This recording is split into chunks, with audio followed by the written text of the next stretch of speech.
Alrighty, g'day everybody. Welcome back to Paddlecast. Got a very special episode for you today. A man I'm very excited to talk about for a lot of reasons. This is a guy that lives in my neighborhood here, a bit of a local legend. And I always thought it'd be fascinating to chat with him because he's a professional ocean athlete, but I only very recently discovered he's had an extraordinary journey to becoming that professional ocean athlete. He's had a lot of setbacks medical-wise that would send most people probably to their grave. So the fact that he's managed to have a professional career in what is arguably one of the most demanding, physically demanding sports you're ever going to come across. We're going to find out what that sport is, what he's had to go through, and what he's doing here in the studio today because he's got a pretty big race coming up in a couple of weeks. I'd like to welcome to Paddlecast, Jackson Maynard from the Gold Coast of Australia. How are you, mate? Good, mate. Thanks for having me. Yeah. Excited and nervous at the same time. Mate, I don't know what you got to be nervous about. With what you've been through, a little podcast is nothing. But, I know, but the whole setup's a bit like Joe Rogan, so it's like I got the hair. Intimidating. I know. Yeah, got the Same hair for Joe hairline. Rogan. Yeah. So Good. tell us, firstly, for those that don't know, you've done a bit of sup racing, and we're going to get into that soon, but you're much better known. Your profession is in a parallel sport. Just tell us, what the hell is an Ironman? Yeah. All right. Yeah, I have done a lot of sup races. Not that well, but yeah, I'm a professional Ironman at home in Australia in a professional series, and it's not to be mistaken with the Ironman you see that do, the Hawaiian Ironman triathlete kind of, what do you call them? Yeah. Just triathlons? Yeah, just triathlons. So that's what Ironman is known as internationally. Yeah, for sure. And is triathlon. But in Australia, it's a whole different sport. Yeah, in Australia and some corners of the globe, it's surf Ironman. So we're racing in the ocean, similar to a Battle of the Paddle style sup event where we're in and out of the break continuously for around, our races vary from an hour 10 to 15-minute sprint races, and they consist of a surf ski, a prone paddleboard, swimming, and then there's a run leg in between each of those legs, and we do them all together combined, all 3 to 4 disciplines. And just to explain, for people that aren't Aussies, in Australia, this is almost our national sport. I grew up watching your the guys that came before you, the previous generation, on TV every Sunday afternoon. It's a huge deal here in Australia. It's much bigger than stand-up paddling by a long way. For sure. But for people outside of Australia, it's not as big of a deal. But you guys you're professionals. You're full-time athletes, right? Yeah, for sure. And you're also, you work as a lifeguard in the day. So Yeah. you're basically, your whole life revolves around being a lifeguard. Because this is essentially lifeguard racing, right? This started as a lifeguard thing. Yeah, well, surf ice saving was implemented, way back in the early 1900s, basically to save lives on the beach because there was too many drownings. And then obviously the carnival started. My surf club at Currumbin at home's in its 100th year, so it's been around for a long time. The Vikings. Yeah, mighty Vikings. So but once upon a time, these guys were they were bigger than rugby league football. Much bigger than the AFL. And at one time, they were the pin-up poster boys for Australian sport. Guys running around in their Speedos on the back of cereal boxes on every ad you can think of. Grossing. That was the thing. Every cereal brand wanted to be associated with. I remember when I grew up, every cereal box had Trevor Hendy or Carla Gilbert or these 100%. Yeah, it was mental. And, those guys back then were really professional. They were nearly grossing $1 million a year in prize money and sponsorship. So it was, for going for a swim in the ocean. Yeah, just for, straight up being, ocean men, really, just doing all these different disciplines. And, it was definitely the pinnacle of sport in Australia at that point in time in the early 90s. But you're not earning $1 million a year. No. What happened to the sport? It's kind of, I'll get into this more in a second, but it's had its ups and downs. Yeah, and I for think sure. there's probably some parallels with stand-up paddling. But before we get into what's going on in the sport and what's coming up in a couple of weeks, maybe you are going to be a millionaire soon. But we're going to try and get up a clip of you racing. Yeah, we looked through YouTube. We had to search for a while to find your best race, mate. Yeah, it's been a rough 7 years. We're going to go back a few years, and I think that video might have changed too while we were talking about it. Yeah, it did. All right. Well, might have to go back one. Let's bring it up on screen. So this, for people that don't know, this is Ironman. This is basically lifeguard racing, but we call it Ironman in Australia. So what are we watching? You boys do. There's 3 different disciplines or 4 different disciplines, right? Yeah. Running, swimming, Board, prone board, and surf ski. What's your specialty?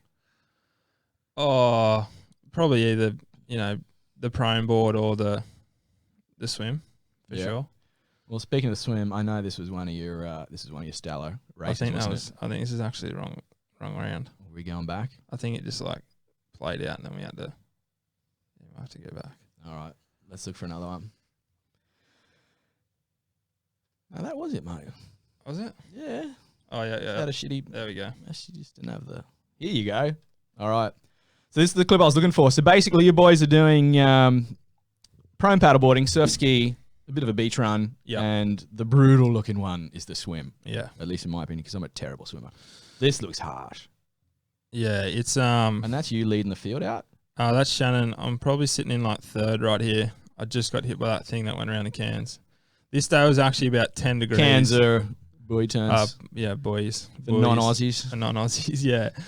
Why do we call them cans? I have no idea. But something to do with beer cans? Yeah, I don't know. But as you can see here, it's solid. That's like 4 or 5 foot Australian style, not Hawaiian.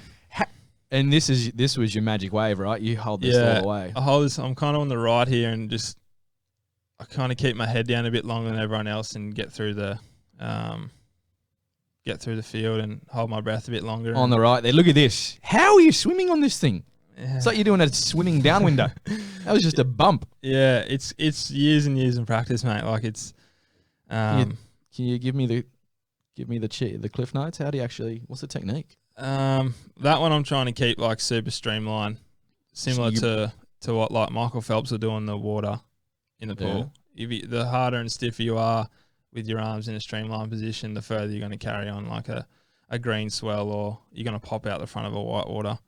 So you're just trying to make your body like a board, basically. Yeah, stiff as a board, basically, and your body will, you'll eventually come to the front of the wave, whether you want to, or you're either going to go straight to the bottom and hit the sand. So it's a lot of body positioning too, a lot of, keeping a fair amount of breath in the lungs and keeping your chest in the right position and using your legs and your arms to. How do you breathe though? If that was a long runner, say you're going for like 100 meters on these waves. Yeah. What's the technique with actually breathing? You just don't until you get an Seriously? opportunity. Yeah, like sometimes you'll be in a wave. Oh. You could be going 50 meters inside of white water, just holding your breath, and you've basically just got to get to the front. Otherwise, you just got to pull yourself off the thing. And it's more of like a mental thing when it's like that. You've just got to be able to mentally be tough enough to hold your breath, and if not, then you might go from first to last in that manner of seconds. So this is kind of like bop racing, like battle of the paddle style racing, but just multidiscipline. Yeah, and for sure. It must be insane on your body. Like you boys are going to be some of the fittest athletes in the world.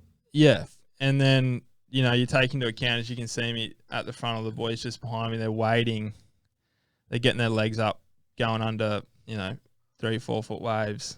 It's 40 knots of a sou'easter down in Victoria right now, and it's 10 degrees. That water's like that's freezing cold. Freezing cold, and we're all rucking around. Speedos. We're in Speedos, in the nut huggers, and we're just the fashion in Ironman in Australia is a very special thing. Oh, it's different. Like you can't really wear that unless you're sunbaking on the beach somewhere in Europe. You wear those around. You boys get a free pass. Yeah, this is like 100%. This is fashion police on any other day in Australia. Yeah, like me personally, I can't stand wearing them. And at the moment, like in our professional series, why do you wear them? Just tradition?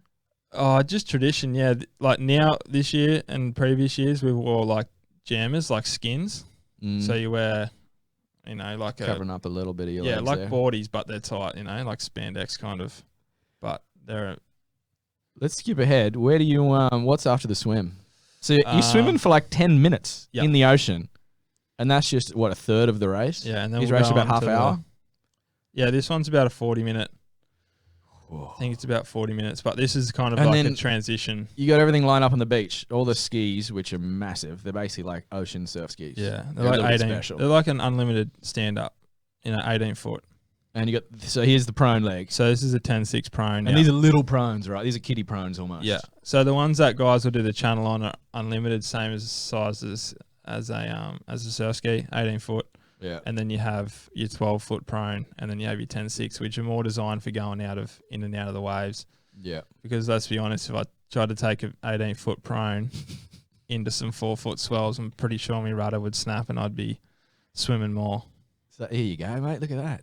Yeah. You lost a couple of spots there on that leg. Yeah, I know. That's what I said to you before. I had two of the greatest Nutrigrain athletes, Ironman of all time, Ali Day and Shannon Eckstein, hunting me down. And, for me, like when you're out in front and the conditions are like that, it's nerve-wracking. Like, Yeah. the pain's not as bad because you're in front. Yeah. It's kind of like a... I like this technique here with the straps. Yeah. So you actually wear these special caps that represent your club, right? Yeah, for sure. That's what everyone asks me, why do you wear those things? Well, mostly guys from around the world, like, why do you wear those things? And it's basically a representation of the clubs that we're from. So this sport's very club-based. Yeah, for sure.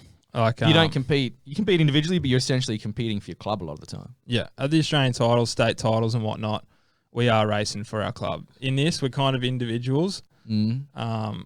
In our current series right now, we don't have our club caps on anymore. Yeah. This is the first time in a long time we haven't had to wear them. But as you can see, the guy leading right now, Shannon Eckstein, he's the greatest Ironman of all time. I think he's won 9 professional series races, professional series. Sorry, so he's got... It's like the equivalent of winning 9 world titles. Yeah, and then he's got world titles on top of that. He's got like 7 Australian titles. So there's world titles in this sport, but this is the pinnacle, right? Yeah, if you can make this, when I first got in 2013, there was 15 guys in the entire world that made that, and it was a 6-race series, similar to like the World Surf League or that, So it's like pro surfing, but even tighter. Oh yeah, Like half as many guys qualify. half as many guys from around the world, and it was solid. It was tough, and it's dog eat dog, and like I said to you before, there's new kids that will try and come in every year, younger guys and whatnot. It's brutal, mate. It's a demanding sport, and we've got to train 3 times a day for it. Otherwise, you're going to get 3 times a day. Otherwise, you're getting your ass handed to you. I was going to say, every time because we live just around the corner from each other, every time I ride past the beachfront, I swear you guys are training still. Yeah, 100%. So it's actually 3 times a day. Yeah, like we're in the pool at 5 o'clock every morning, and then you're either, like me, I'm either going to work and I'm training in my lunch hour, and then I'm going back to training in the arvo, whether that be like board or ski in the afternoon, and we're trying to fit a run in during the day. And if you can do a bit of gym to try and build up your muscle base. But if not, then you're just like, oh, well, I'll try and fit in another day. So where are so you guys are literally professional athletes. Yeah, for sure. We don't get paid like professional athletes, but we used to, but not anymore. So all right, where are we in the race? This is a typical Ironman race. If you just joined us on Facebook, folks, we've got Jackson Maynard here in the studio with us, a professional lifeguard from Australia who's in the very, very elite Nutrigrain series, which is basically, it's a big deal in Australia. Yeah, they do some crazy ocean races. So you guys do a swim, you guys do a board, and it mixes up, right? There's different race formats. Yeah, it's different. Like this one's an M-shaped format, so we're going through every leg twice, which kind of gets a bit. I mean, on a day like this, it's exciting to watch for the public because it's 4 foot. But when it's half a foot, it's a hard one to look at. How's the soft sand run when you just absolutely? There you go, mate. Yeah, there we go. I think we're going into the ski leg. Ski leg, yeah, maybe. So what's how is it when you're basically just destroying yourself out in the water, and then you've got to get up on the beach and run in the soft sand? Yeah, that must just destroy it. Yeah, for sure. It's not your favourite leg, is it? No, like I said before we started this thing, that running is my most hated thing. I can't stand running. I don't know why. I'm quite fast, like in a sprint. Yeah. If anyone tries to, if we have like a sprint finish at the end, I'm quite fast. Yeah. Over the distance of a couple of kilometers or in the soft sand, it just doesn't work for me. I don't know. There's something about it. I just can't do it. It's torture to me anyway. But, guys like Ali and, those lighter kind of guys, they really excel when it's long, soft sand running. They're really moving. This is the part I like about the races. Basically, whenever there's swell, like if it's 4 or 5 foot and the boys are charging back in from the cans outside, and you can either just win the race right here or just kook it. Like even you guys, the best athletes in the world, it's not easy to surf these things, eh?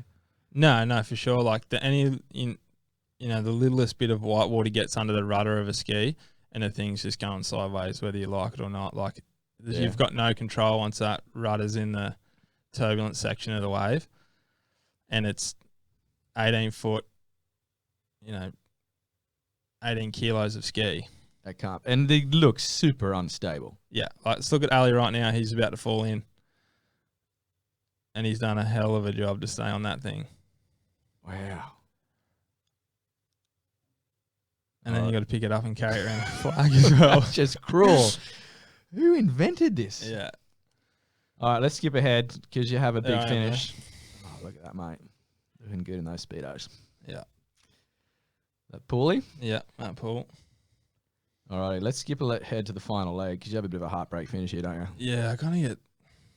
When I just told you I was kind of fast up the beach, I just get dusted. So maybe go back a little bit to... maybe go forward a little bit. Yeah, maybe to there. So, yeah, Shannon's about to take this one out. Is his like the Michael Jordan? Yeah, for sure. He's the guy that won 9? Yeah, he's won 9 series. Is he finally retired now? Or he has retired. Yeah. Last year was his last year, so... Giving you other boys a chance, finally? I was stoked to get in to the series for a couple of years and race him. Oh, here you go. Come on, mate. Lift those legs. Yeah, and I get done for my 500th fourth place in my career. Is that your spot? Yeah, I've actually never been on the podium in 7 years in a professional series. I've had a lot of fourths, a lot of fifths. You look pretty spent there. Yeah, I'm pretty dirty that I got fourth again. Nice close-up of the special fashion you boys wear. Look at that. Yeah. The name on the butt. All right, so that is that's Ironman racing. That's it. That's something very special to Australia. Yeah. And what's the when did you get into sup racing? What are the parallels, or how did you get into it? I remember I saw you probably 7-8 years ago at that Waikiki event with Jamie Mitchell. Yeah, that was the first time I met you. Yeah. Yeah. With Travis Grant and so I started doing sup years ago. I just kind of enjoyed it. It was something different. And my old man's a bit of a legend in the world of outrigger paddling. So, I think he's done the channel like 35 times now. Yeah. He's won it twice in the 6-man and back in the early 90s when it was just the Hawaiians dominating. So, Chris Maynard. Yeah, Chris Maynard, my old man.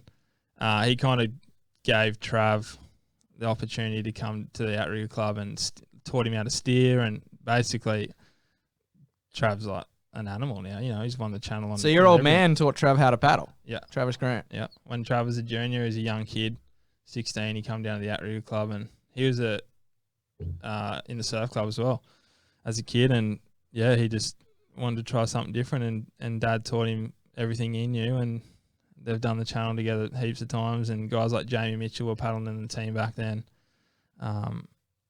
It was a good little community in Currumbin. And then Jamie obviously was still winning his prone stuff, and he started doing stand-up, and then Trav started doing stand-up. And I was like, well, I'm a good outrigger paddler and I'm a good Ironman, so I'll just have a crack, Yeah. Started having a crack, and I went over to Hawaii a couple of times, did that race where I saw you, the Quicksilver Festival, and then I went and did like the Olokai races and Maui, and I was like, this sport's amazing, when do you ever just get to go and do a downwind run on a sup for a race? I was just like, this is hell. We do have some pretty fun formats for sure. We probably should focus a bit more on that. Yeah. Doing a little bit too much flat water these days. Yeah. Being a heavy What do you think of the flat water races? Yeah. Is that the equivalent of sand running? Yeah, 100%. Like, I don't. Yeah. I mean, I've done a couple. I went to Japan this year, and then we had China, the ICF, and they're painful. They're gnarly. Like, I don't get any enjoyment out of paddling in the flat, me personally. And but the You're very downwind similar to Travis Grant. Yeah, in that regard. 100%. And Travis reiterated to me 100 times. He's like, "Oh, I just can't match it with those boys in the flat anymore." You know, he can. He's lying when he says he can't. But I just think he's getting older and, you know, maybe a bit lazy and just wants to go downwinding all the time. Yeah. But I thought, you know, when I first started, I thought every race was like that. You know, and then there was the what was it called then? The Battle of the Paddle back then. And that was super cool to watch because, you know, it's similar to what I do at home. And that was basically our version of Ironman. Of Ironman, yeah. And it, you know, it made the boys hurt. That was a big transition back then. And you had, you know, going in and out of Dana Point or wherever it was, and it was like 4 foot. That was sick to watch. Yeah. Those years. And Mo Freitas just towed them up. And then you got your downwind Molokai stuff, and that was like really appealed to me because I was like, you know, this sport's amazing. It's so fun. I'm standing up catching runners. I don't have to be on my knees doing prone stuff. And I'm using a paddle. And I had a little bit of success, like in age groups at the Olakai and stuff, like a couple of seconds. And I was still doing the outrigger stuff at home. So it was kind of cool to jump into a different sport and see how they do it. Yeah. And what's your thought on it these days? Are you you're in China a couple months ago? Yeah. I was in China. Are you going to race this year? Yeah, I'll definitely do a couple of races this year. I don't know. Are you going to give the 12 Towers a crack? Yeah, I'll do 12 Towers. The last 2 years I've been injured before, just with bad shoulders or whatever, but this year I definitely want to have a crack at that, and hopefully we get some wind and it's not flat. Yeah. Because that race is torture when it's flat. Or if it's any kind of side chop, the Gold Coast is a big bay, and it cops a lot of different direction wind, so hopefully it can be a nice little downwinder for us. Speaking of injuries, or going beyond injuries, you've had a pretty interesting ride. Something I only just found out as well. Yep. You should be dead by all accounts. You've had some pretty gnarly medical conditions. Yeah. Not one, but I think there was 3 different things hit you all in a pretty short span of time. Yeah. Give us the summary. Oh, jeez. Yeah, I don't know about dead. I mean, Well, I've been a little dramatic there. Maybe. I don't know. Nah, it's yeah, not many people really know. I kind of did a little piece for Nutrigrain back in, you know, my first year in the series or whatever. But yeah, I don't really tell a lot. Like, I don't voice it very much because I don't like the whole, you know, poor me, you know, poor Jackson, you know. And I'm just like, yeah, suck it up, mate, and get on with it, you know. It's a very Australian mentality. Yeah, exactly. But it's a fascinating story. Oh yeah. I mean, to go through what you went through, and just come back and have a normal life is, you know, that'd be impressive. But to come back and be a professional in one of the most insanely demanding sports in the world is, it's inspiring. Yeah. So when I was, you know, when we were kids growing up, Mum used to make us go get, you know, for my first one, it was kind of like Mum used to go make us get skin checks every year for skin cancer. For skin cancers, big thing in because my Australia. old man was in the sun a lot. So was, you know, my granddad was my mum's dad, who was president of the surf club for like 17 years. So he was in the sun a lot, and he was the head lifeguard before, you know, the head lifeguard now. And so Mum used to make us go. And anyways, this one year I was 19, and she said, I was in with Dr. Portia Miller up at Mermaid there, and she came and took a biopsy, this little tiny freckle. Like, I kid you not, mate. It's like when you dab a pen it was a dot on my right calf, and took a biopsy. Then 4 days later, she called me and said, I need to take some more out of that one. And I'd had this kind of happen a couple of times before, but it was nothing serious. And then, 2 days after I went back in, she cut a fair bit out, got like 6 or 8 stitches. And then she came 2 days later, she called me and said, I need you to come back in tomorrow morning at this time. We need to have a chat. You've actually got stage 2 melanoma in your right calf. and I was just like, How'd you feel when you heard that? oh, it just everything like sunk, because when the word cancer gets brought up in any conversation, it's terrifying, especially when it's about you. You're just like, and melanoma in Australia is not a thing to be trifled with. It's the biggest killer, I think, in Australia at the moment in cancer. I could be wrong, but, I've heard a lot of bad stories lately, and it kills a lot of people. It kills a lot of people around the world too, but, Australia's got a harsh climate with the sun's a pretty powerful thing down here. So, so I did that, went in, saw her. The next day after that, we had to go meet with a plastic surgeon because it was on my right calf, and I actually have quite big calf muscles. Like I have solid. All that sand running. Yeah, I have solid calf muscles. So it was more like we need to get this thing out, but we have to go into a bit of your muscle to cut it out to make sure that there was no cells that broke off. And if there was cells that broke off, then it's, it goes from a stage 2 to a stage 3, and then it's like we need to think about cutting out your lymph nodes and all these kind of things. So I'm just going in there as a 19-year-old, just going, fuck, I'm shitting myself. Like I was really shitting myself. And went in, met with the plastic surgeon. Then 4 days later, I was in hospital, and she was cutting it out of me. So that one was probably a solid month of recovery. She had to go into my calf muscle a little bit, and the scar is like 15 centimeters long, so it's like a solid scar on my calf. And so you couldn't walk after that? No, I was in bed for like 2 weeks, just my leg up and all internal stitches. And luckily they didn't have to do a skin graft, take skin away from my ass and put it on my leg, because it didn't go as deep as they thought. So they got all the cells, which was a positive thing. And then, it was like leg up for 2 weeks. So I didn't split the stitches. And then, and then it took me like probably a month after that to be able to like run properly. I was running, but like not far because of the muscle was just like weird, like just wigging out because I was a little bit gone. So it was like, I used to get real bad shin splints and like stress fractures in my shin because my calf muscle would tighten up so quickly for that kind of first year after that. So that was my first one. And right before basically all 3 of these medical conditions, I was trialing to get into the professional series at home. And I was on the cusp because I had a lot of success as a junior. And, I was like, I knew I could make it, That was my goal of my entire life. Since I was like 10 years old, I was like, I'm going to be an Ironman and I'm going to be bloody good at it, And then that was the first year. It was like 6 weeks before the trial to get into professional series. Melanoma, exactly a year later, around exactly the same time, it was about 5-6 weeks out from the trial. And I was in the pool doing a swim set. We're doing kind of breath hold stuff. And it was in the warm-up. And I finished the breath holds and I was like, oh, my God. My heart rate was at like 200. And I was doing my heart rate and I'm like, I'm that unfit. Like, how am I going? Oh, surely I'm not this unfit. That's all I thought. I was like, okay, I got some work to do in 5 weeks if I want to make this thing. And then all day after that, I did the whole swim set. I did it terribly because my heart rate was too high.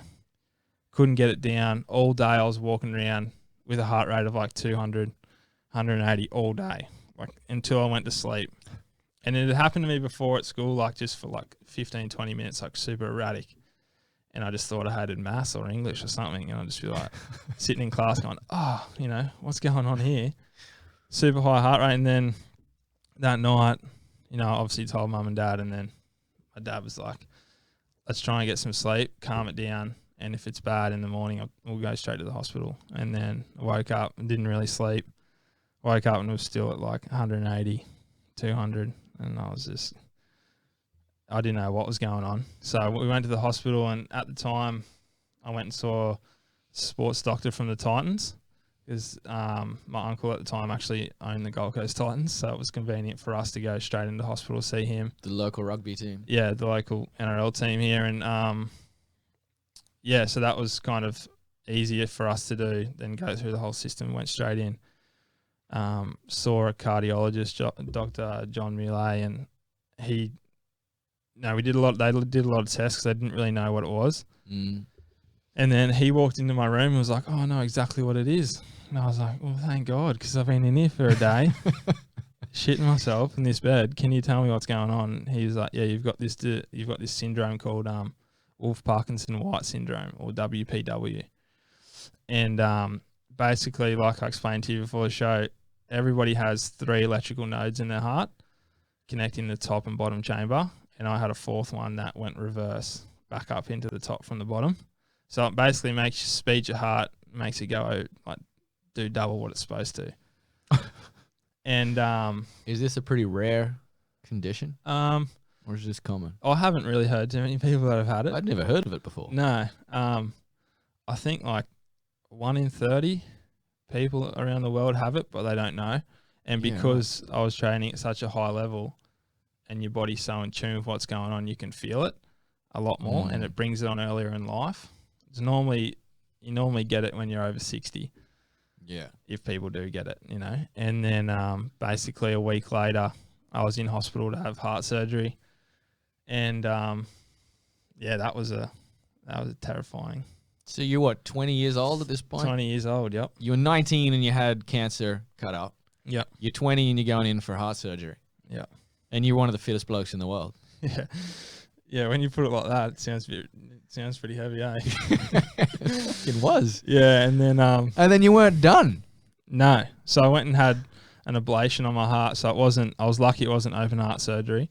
So they just send cameras up through the main arteries in your groin to your heart, and they burn it off essentially. And then so I was in hospital for maybe, a couple of days there, getting surgery and monitoring that.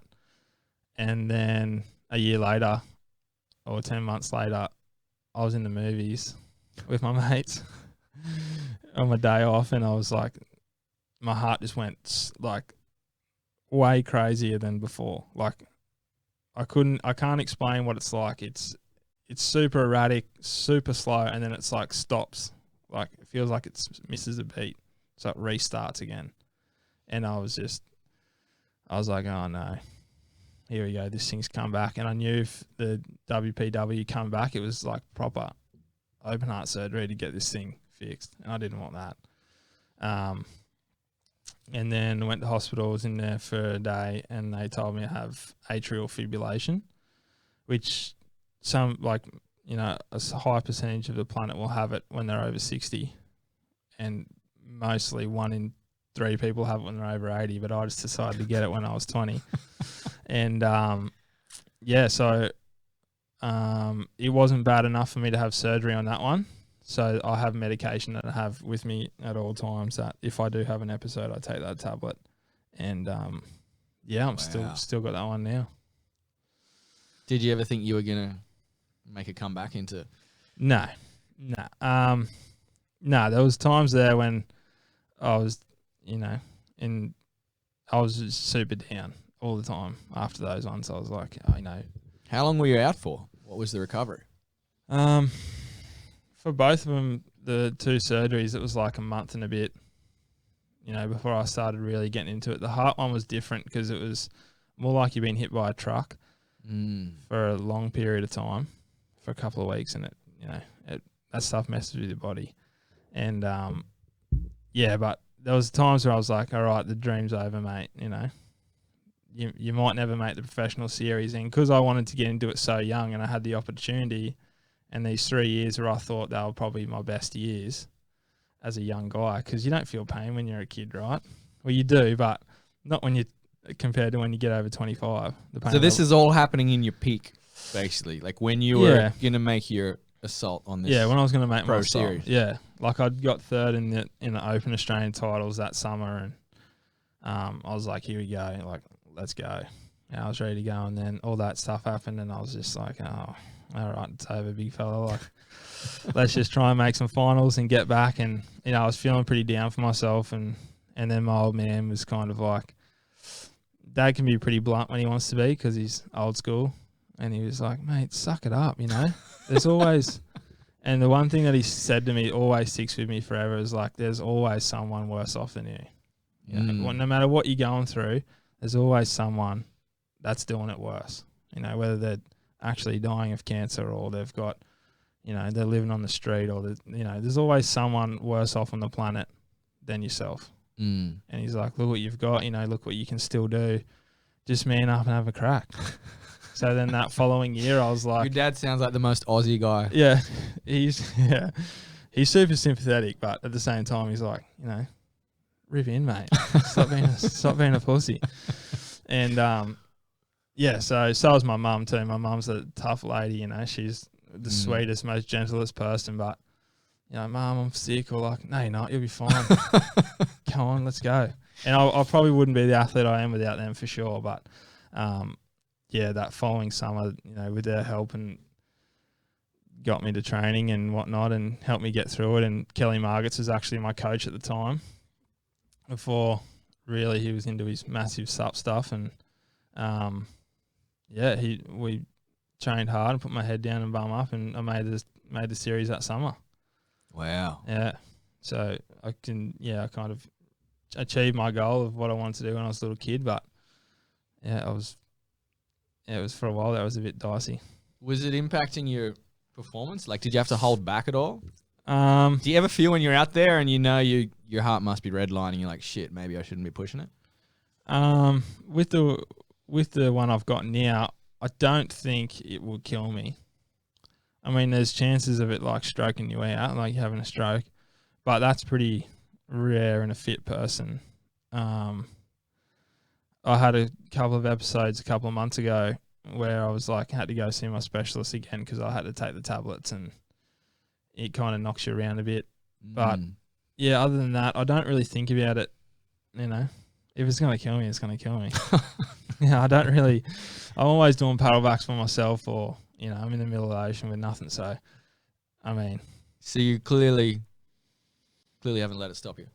It's not holding you back. No. Has it pushed you? Like, has it pushed you further? Yeah, for sure. It's definitely made me more resilient.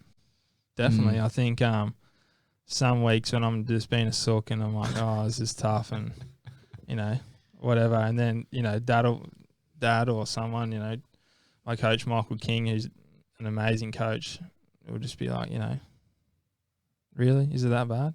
You know, is it as bad as what you've been through, or can you get through it? And I'm like, yeah. All right. Yeah, you got me. All right, and then it's back to training. You know, it's kind of it makes you tougher, definitely. But it's always in the back of my mind a little bit, for sure. Well, it sounds like you've surrounded yourself with people that have helped you get through it. Yeah, I mean, yeah, sometimes definitely. Very bluntly, but I'm guessing bluntly. You wouldn't be where you are without those people around you. Yeah. Where are you now?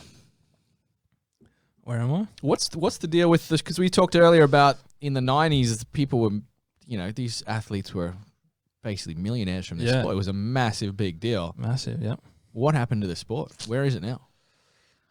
I don't know. I think just without trying to get myself in trouble. Don't get into too much trouble there. No. We won't go into the politics. No, we won't go into politics. We'll be here all day. But... So SUP isn't special? No, SUP's not special. Every sport's got its politics. If anything, SUP's easy to manage, I think. But I think, our sport, it's just gone from the top of what it was to basically the bottom now. And I'm just unlucky that I was born in this period. And so was a lot of guys, you know. If Shannon Eckstein was the greatest athlete of all time in our sport, or Ali Day, you know, those guys, if they were born 10, 15 years earlier, you know, they would be the Trevor Hendys and the Grant Kennys. That guys are known all over the planet for what they do. In Australia, they're still household names. You know, I still get like... Trevor Hendy was on Baywatch. Yeah, he was on Baywatch. Like, that's how big the boys were back then, you know. I still get, like, not elderly people, but, you know, older guys like in their 50s and 60s like, oh, is the Grant Kenny still racing? And I'm like, yep. Yep, Grant's like 59, but yeah, he's probably not. Sorry, GK, for listening to this. But yeah, like... Yeah, it was massive back then, and now it's just kind of taken a slump, whether that's due to people not really caring anymore. I mean, it's live on spot at Fox at the moment, on Fox. So it's still on TV. Yeah. You're not doing too bad. No, it's You're still a mile ahead of stand-up paddling. Yeah, yeah. But yeah, like you said, it's a long history, this sport, and people still enjoy watching it when it's big.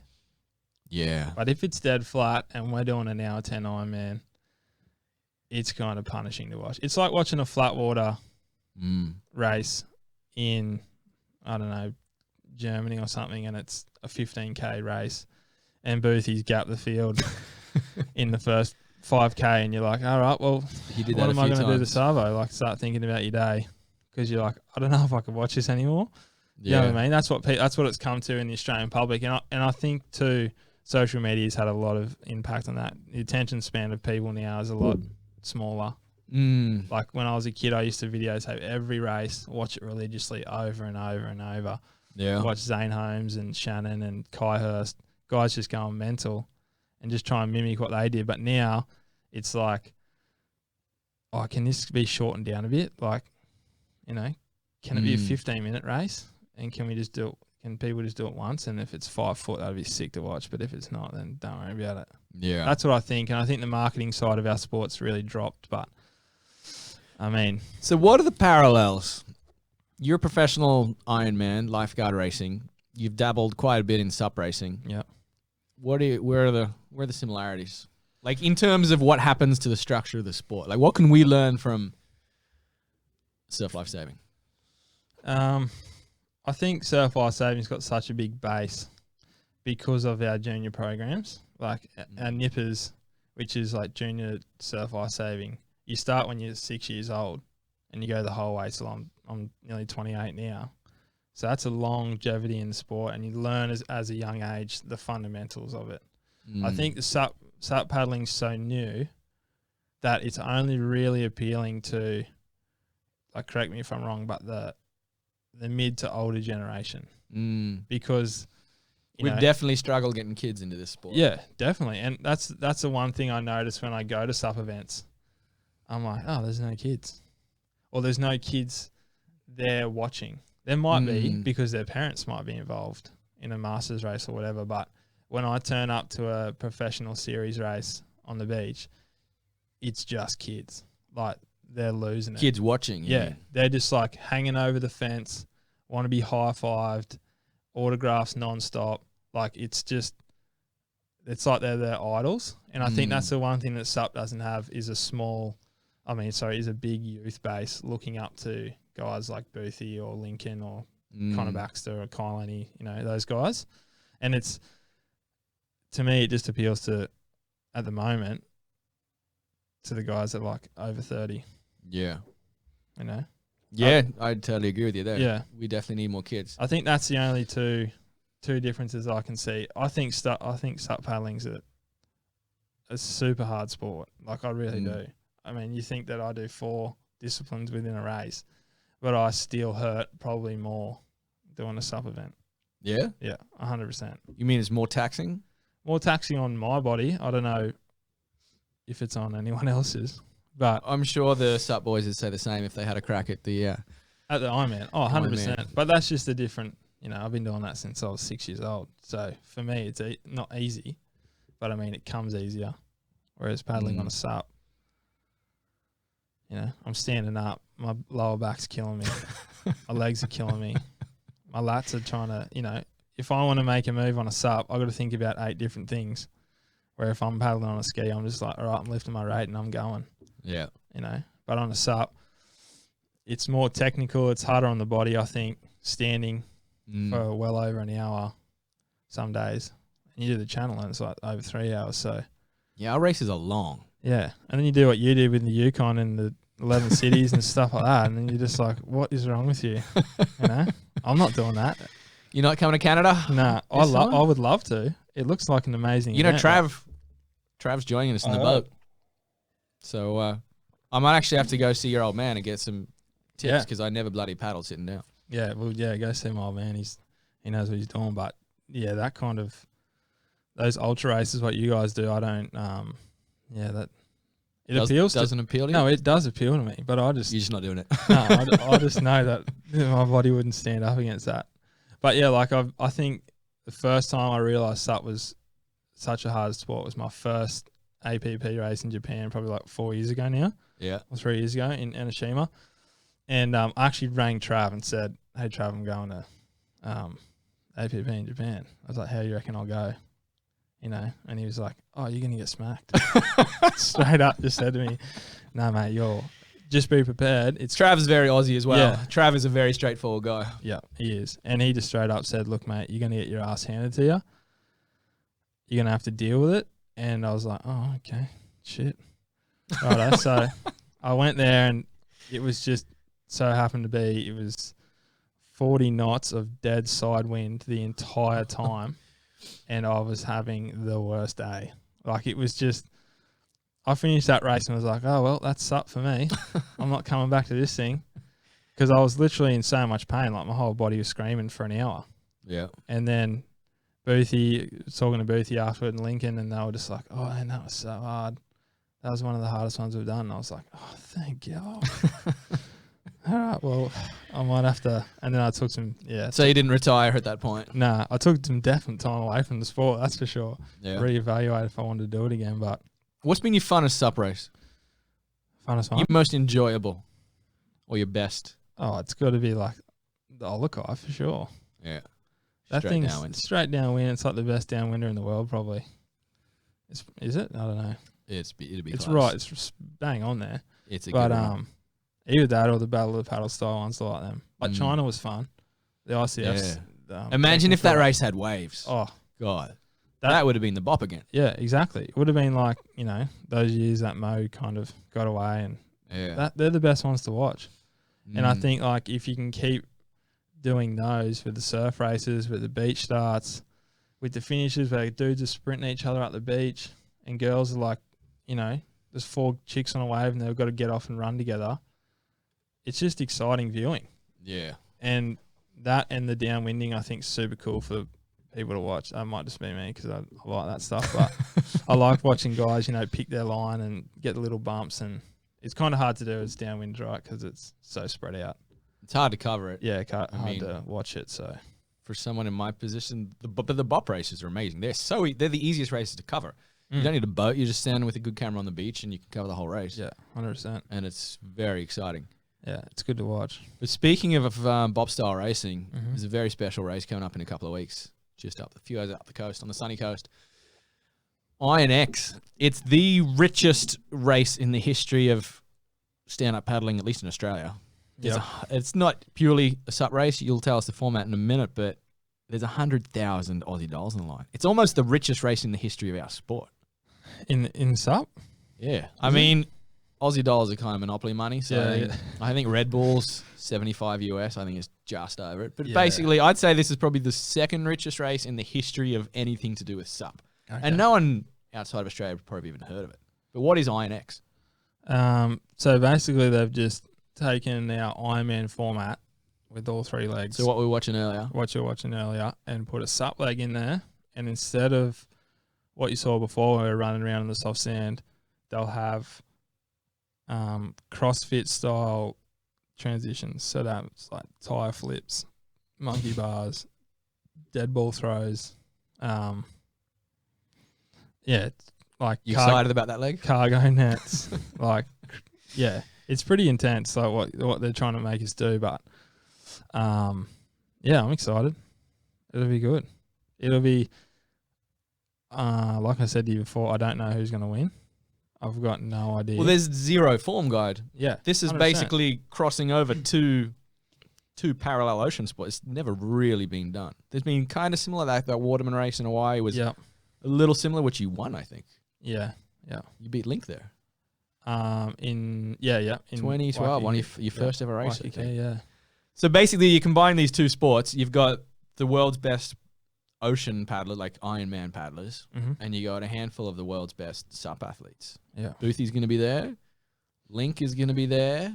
And James Casey now too. Jimmy got a call up. Yeah, Jimmy Casey. So it'll be interesting. Lincoln and Boothie are both surf club background. Lincoln's still doing a bit of Ironman stuff. Boothie's kind of just doing a bit of more ocean ski paddling as well. So as they his know sub. this. They know how to do all this. They know it. Yeah, they've done this since they were 6 years old as well. We know, which is why they're such good sup paddlers. Yeah, and I think that's contributes to why they've been so successful. And so same with Trav too. I think the best bit about when Boothie came into the sport in Lincoln, they just knew how to train. They knew how to like train like professional athletes and really go to that whole nother level, and then it shows in their races. Like what crazy animal just goes and tries to break the field straight up in a 15K race in dead flat. Like he just goes and he's like, oh, I'm fit enough. That doesn't bother me. So he just keeps going. And I think that's like a testament to his training as well. He's an animal when it comes to that stuff. And yeah, like I said, they've done those things since they were kids, and they've both tried to make the professional series before. And they've both come very close. So Boothie and Lincoln were pretty high level Ironmen to begin with. For sure. So they're going to have a pretty good crack at winning this. Yeah. Yeah. What's your and there's a lot of money on the line. $100,000, $25,000. $25,000 for first. Again, it's monopoly money if you're listening from America, but or Europe. It's still pretty solid.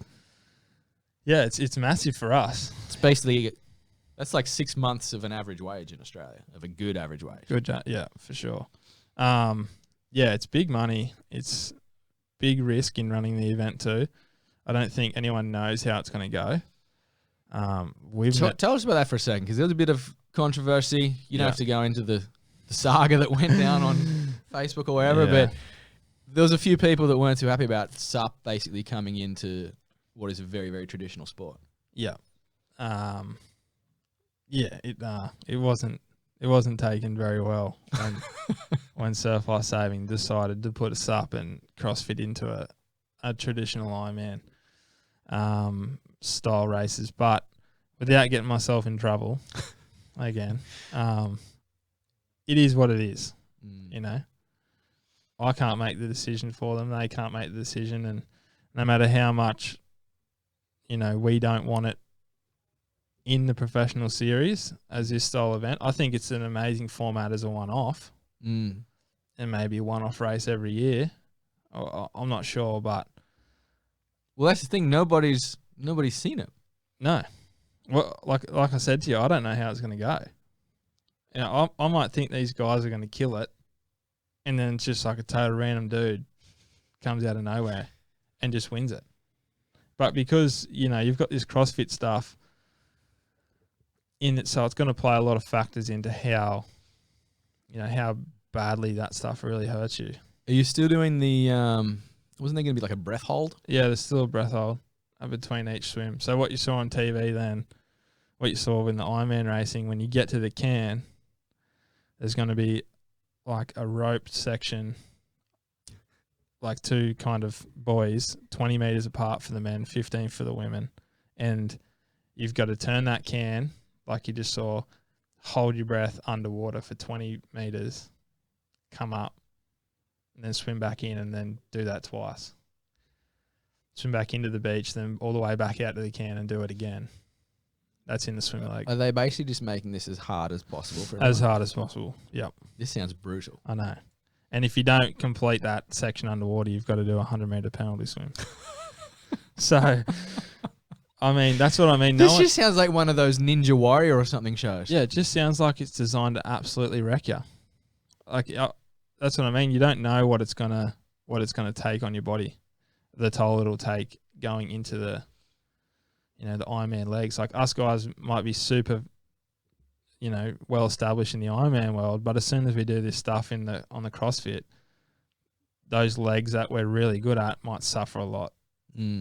So it might bring the guys like Lincoln and Boothie, who hasn't done it in a while, back up to where we are. Yeah.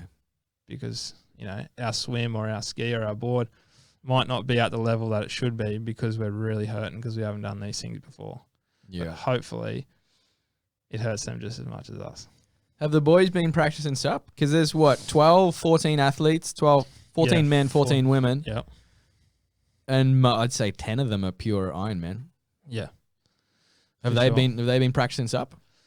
I couldn't actually bloody tell hope you. so. I actually don't know because I don't.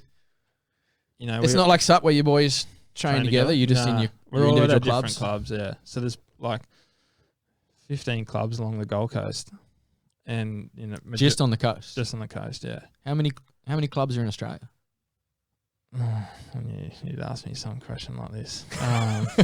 You know I'm the stats guy. I'm gonna say well over 200, Yeah. maybe And each of these clubs have got hundreds of thousands of members. So when you go, just to get sidetracked for a second, the Aussie titles, the Yep. Aussies, which is like it's the Super Bowl of Ironman lifeguard competitions, right? Mm-hmm.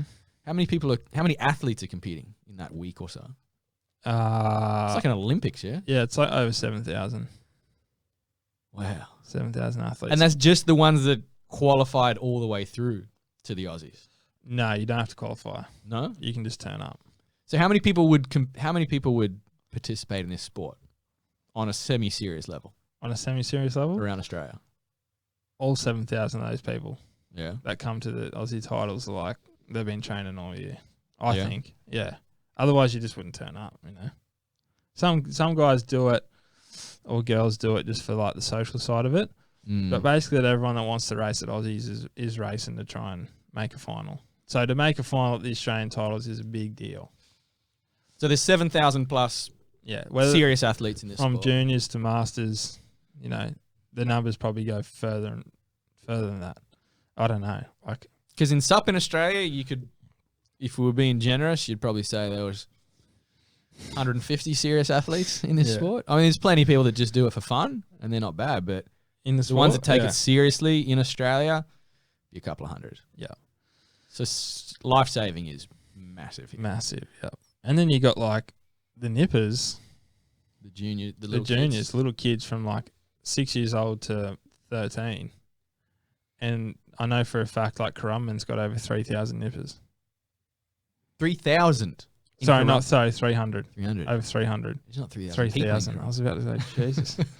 Sorry about that. Yeah, 300 kids every Sunday down the beach Wow. doing it. And that's like Northcliffe's got more than us up at Surfers Paradise. So there would be more than 10,000 Easy. kids Yeah. around Australia Yeah. every weekend just going and having a crack. Oh, well over 10,000 for sure. Like and that's the base you're talking about. yeah, they're the kids, like the little kids. There's kids in Newport. Sorry, 314 clubs. 314. You just remember that one? Yeah. Yeah, so that's like down in Sydney, their numbers are massive. Like they're bigger than up here, I think, especially down on the south coast, New South Wales and stuff. So that's a big base for SUP to try and catch up to, if that's how they want to be, successful in creating a big sport. So it's all coming from, I mean, you got the tradition that we don't have. It Yep. goes back 100 years, which is a huge bonus. Yeah. But it's basically the kids. The kids, yeah. That's why the sport's so big. The kids love it. They just live and breathe it every day. So we got to get kids into SUP. Yeah. Why kids do they love doing nippers? And how could we get more of them to do SUP? What was the appeal of nippers when you were a kid? Just being at the beach and training. Like just surfing, meeting like new kids from school that would, they'd be like, oh, you did a nippers? And you're like, yeah. So, I'm going to join. And you'd be like, oh, sick. Then you just like start meeting new people as a kid. So it's like a social circle. It's like a for social kids. little thing, and they just all have fun with each other and muck around. And it's not super. There is super like state titles, and there's super competitive aspects of it.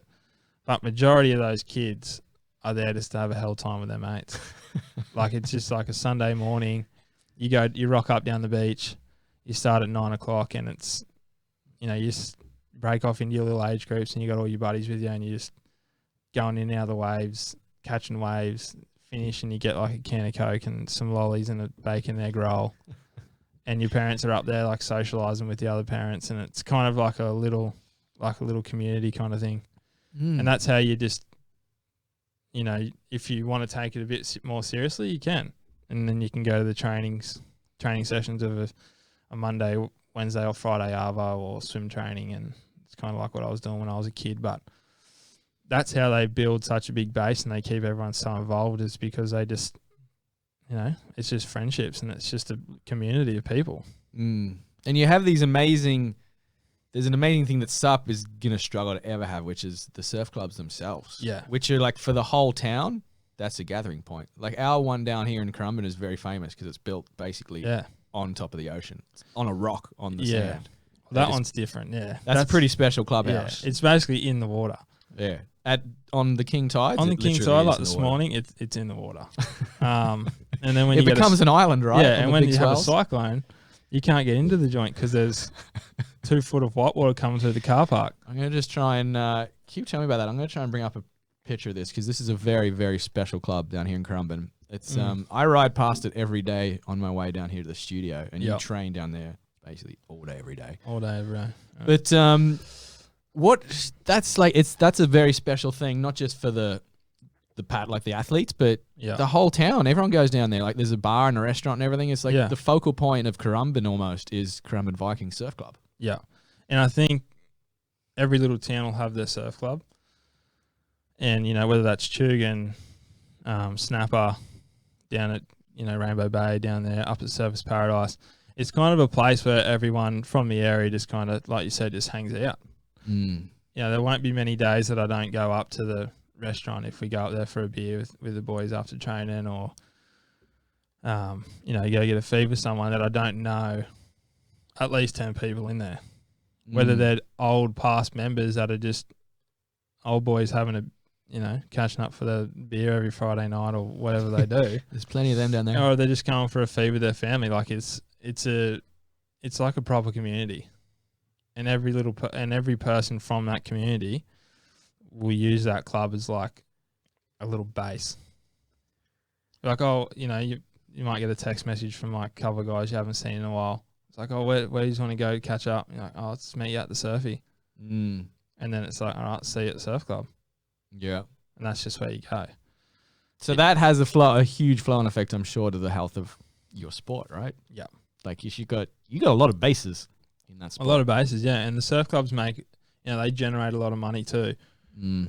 Here's a shot on the right here. If you're watching this podcast, there's a classic shot. That's basically the surf club built into a famous rock, Elephant Rock. Yeah. And you can see like the view from the restaurant is you just looking straight out onto the ocean. It's pretty special. Yeah. Just so everyone knows, not every surf club is like that in Australia. We're pretty spoiled here in Currumbin.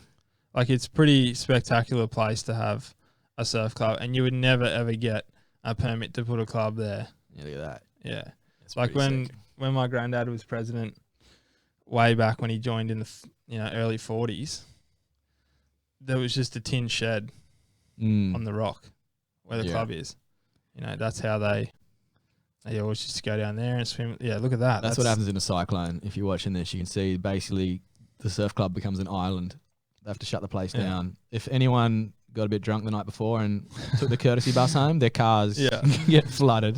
There was this one year, this solid cyclone came through, and the cleaner was actually cleaning the surf club in the early morning and had their car. I don't know if you can see the gap in between the fence there and the surf club. It's like a 10-meter gap, and she was cleaning the surf club, and her car got taken by a wave out that hole, and it was found down the beach. Wow. Like 300 or 400 meters down the beach. Yeah, there's a good aerial shot of it there. So a bit goes on there when it's over 6 foot. Seems like a logical spot to put a building. Yeah, you'd never get that past again. But going back to INX before we wrap up, because I know you've actually got to go back there and be a lifeguard in about 20 minutes. Yeah. But INX is coming up on Australia Day, right? Australia Day, yep. What's the run us through quickly the format and what can you expect? And can we watch it? Is it going to be live? Yeah, it'll be live on. Is Kay Margette's going to be down there with his phone live streaming? He told me he was going to come up, but I don't know. Is it going to be live on cable here? It'll be live on Fox. Yeah, Fox Australia from, I think it's 2 to 4.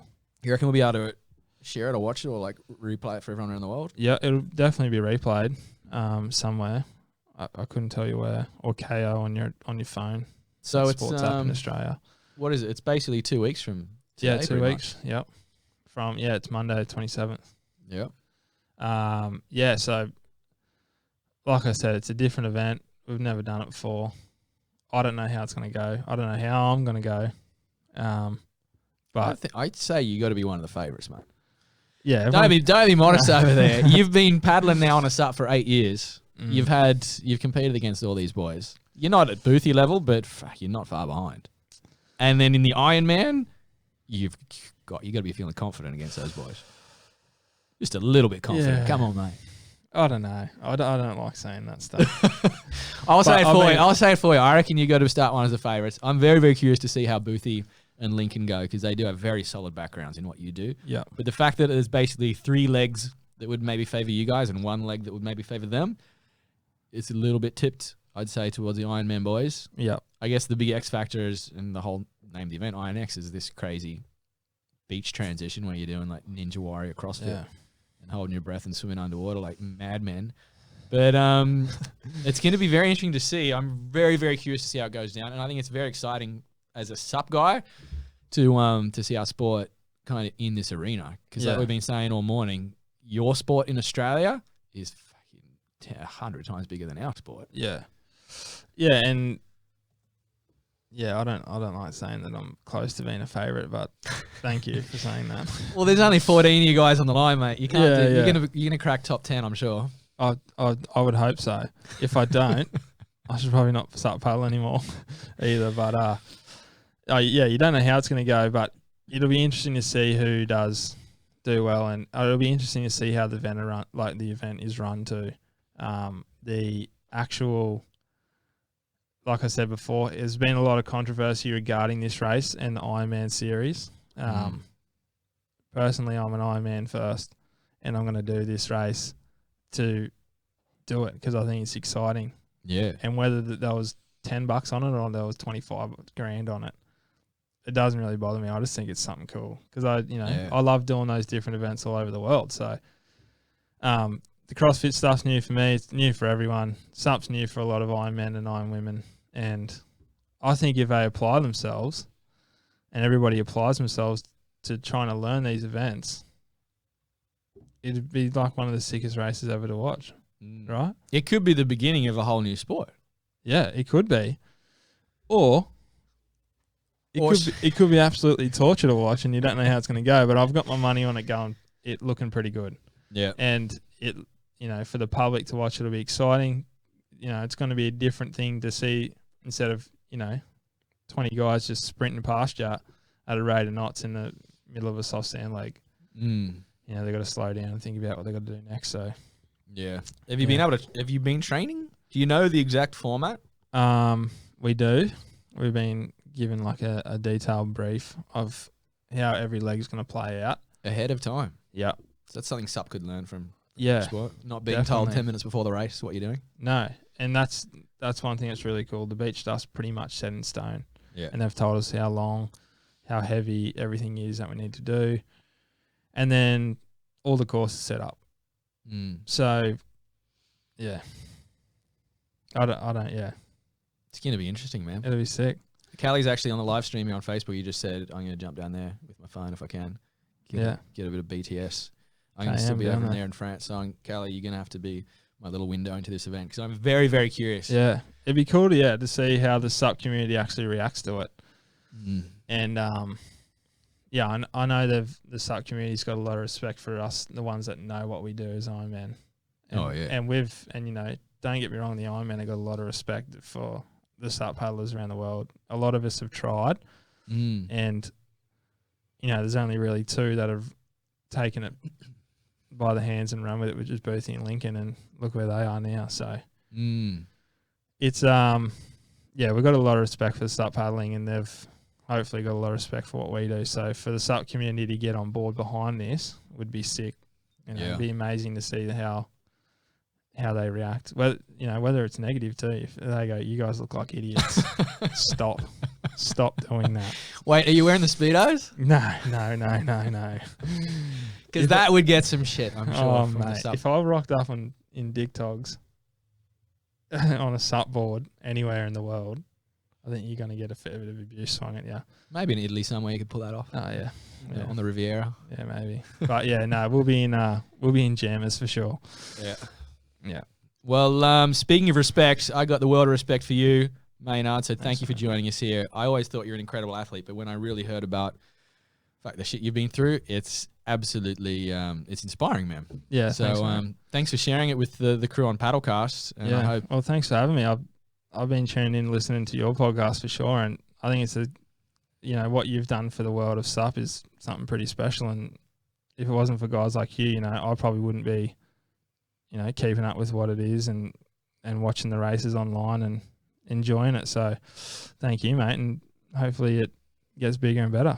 Yeah, cheers, man. Thank you. It's been a pleasure. All right, we'll let you get back to work because Yep. you got to go down there to the beach to actually save some people and then probably spend another 6 hours of Savo training. Yeah, sounds good. All right, we'll wrap it Thank up there. you. Cheers. Thanks for watching, everybody. We're going to head off to the Gla race in a couple of days. So there's going to be a big live stream on Saturday. And if you just tuned in, you're a little bit late. We started about an hour and a half ago, but you'll be able to catch the full episode with Jackson Maynard on Spotify and YouTube later.